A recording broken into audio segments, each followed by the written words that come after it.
பொது வாழ்க்கையில 5 பைசா கூட சம்பாதிக்க வரான். 54 நிறுவனங்கள் இருக்கு. பெரியார் சுயமரியாதை பிரச்சாரத்துறை சொத்து எவ்வளவு தெரியும், மதிப்பு தெரியுமா? இன்னைக்கு 50,000 கோடி. ஒரு பிள்ளை கூட இலவசமா படிக்க முடியாது. பெரியார் வாழ்ந்த காலகட்டத்தில் இலவசமாக ஒரு பள்ளிக்கூடம் நடத்தினாருங்க. இலவசமா ஒரு கல்லூரி நடத்தினாரு. இலவசமா ஒரு பாலிடெக்னிக் நடத்தினாரு. இலவசமா ஒரு டுட்டோரியல் நடத்தினான்னு சொல்லியா? ஒரு டுட்டோரியல் நடத்தினாரா? இல்ல. அப்படிப்பட்ட பெரியார் தான் இங்க தமிழ்நாட்டை புரட்டி போட வம்பு கொள்ளுது. தமிழை சனியன் என்றும் தமிழை காட்டு முராண்டி மொழி என்றும் உன் தமிழ் தாயா படிக்க வச்சால் என்றும் ஒரு முட்டாள்தனத்துக்கு பிறகு இன்னொரு முட்டாள்தனமா இந்த கம்பர் கபிலர் இந்த திருவள்ளுவர்லாம் முட்டாள்கள். அவர்கள் அந்த காலத்துக்கு தோன்றியவாறு பேசிட்டு போயிருக்காங்க.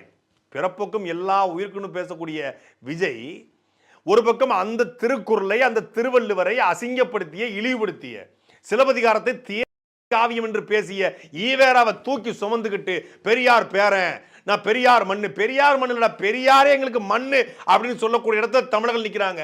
இப்ப அவர் பெரியார் பிம்பத்தை, அதுவும் பொய்யான பிம்பத்தை, ஊதி பெரிதாக்கப்பட்ட பிம்பத்தை, பெரியார் 5 பைசாக்கு ஆசைப்படாதவர், பேர் வைக்கனா கூட 50 ரூபா வாங்குவார். 50 ரூபா பேர் கொடுக்கலன்னா ரஷ்யான்னு பேர் வச்சு விட்டுருவாப்ல. என்னங்க ரஷ்யான்னு பேர் வச்சிருக்கீங்க? ஏன் நீ பழனின்னு பேர் வைக்கும்போது ரஷ்யான்னு பேர் கூடாதா? காசு கொடுத்தா நல்ல பேர் வைப்பாப்ல.